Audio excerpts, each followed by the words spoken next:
Now, phase 1 of online applications for 2022 grade 8 admissions will close tomorrow, which is the 3rd of September in Gauteng, for learners who are currently in grade 7. Joining us now to explain what parents should know and take into account ahead of tomorrow's deadline is the Gauteng Education spokesperson, Mr. Steve Mabona. Good to have you with us once again on the Daytime Update, Mr. Mabona. Explain to us how the two-phase admission process actually works. Thanks very much. Look, we've decided to have 2 phases for this year because we felt that let's attend to those that we have in our system, that is the grade 7s in our public ordinary schools.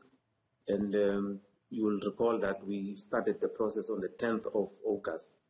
And we said we are now closing tomorrow on the 3rd of September so that we can then facilitate a process where we are now ready for opening the system for grade 1s and your grade 7s that will be coming from the independent schools, other provinces, and they will need to be accommodated as well. So that's why we are saying to parents, those that have already applied, they need to make sure that their documents are uploaded, because we have seen that most of them, they have not uploaded documents, and that's a concern for us. So what then is the worst case scenario should parents not upload the required documents by tomorrow? Look, that's why we are encouraging them. Those that cannot utilize the system, they then need to submit those documents to all the schools that they have applied to, so that we can then capture and make sure that by the time we place, learners at different schools, because we're starting in October, we still have time to do that. We'll be in a position to be in place. But unfortunately, if you don't have documents, you can't place. I mean, we've been doing this process for quite some time now. Parents will be aware that if you don't have documents, we don't place them until we probably will open again and say parents must bring documents and then you accommodate them. But without documents, unfortunately, we're not going to place. So one cannot maybe have a partial submission. Let's say 1 or 2 documents are outstanding.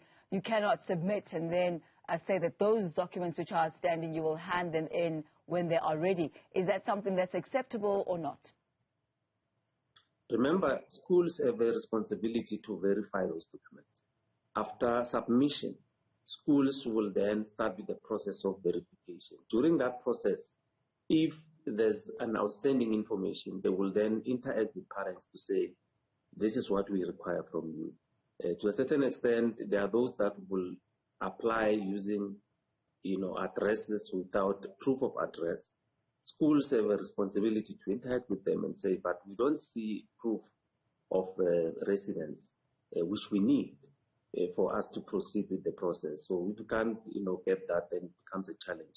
But schools will then remind parents to say, we are trying to verify your documents, but this is what we don't have. Then the parent will be in a position to provide that document and it will be verified. But we encourage those that have not uploaded their documents, they need to do that, or then submit those documents at the schools that they've applied to. And how many applications have you received so far? We have received over 300,000. I think in the morning we were at about 301. And probably now, the last time I checked, we were about 304. I am sure that by the end of the business, probably will be just maybe over 315 or 310. But we encourage parents to make sure that at least they apply, because when you check the number that we expect, we are still falling short. That's why we want to encourage parents, those that have not applied as yet, they need to do that. And some parents will say, no, I didn't know, or I didn't have access. You can even still call our call center on 0800 000 789. Those call agents, they are in a position to assist you to apply if you cannot apply. Our working centers, those that we have already announced, they can still be accessible up until tomorrow, so that then you apply. So we just want to encourage parents to do so. make sure that they apply because we are really closing tomorrow so that we can then prepare for the next phase, which is phase 2.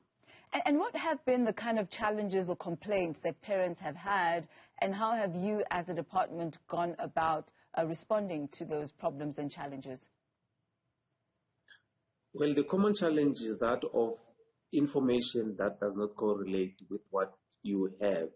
Like, for instance, at the school level, they will have the parents, details that of a partner, only to find that is not the father that is applying, is the mother. So that information would not gel, and they will then have to change that. So we have assisted a lot of them who will say, no, at school they've captured the father, and the father is not applying. I am applying as a mother, or to a certain extent, a father will not be appearing at school and is the one that is applying, and we will manage to change those details. But to a certain extent, some schools made mistakes by capturing information wrongly. Parents then will be assisted by the schools to, amend, but head office as well will play a significant role in making sure that we assist parents. And our call center agents as well, they've been working tirelessly to make sure that we assist parents.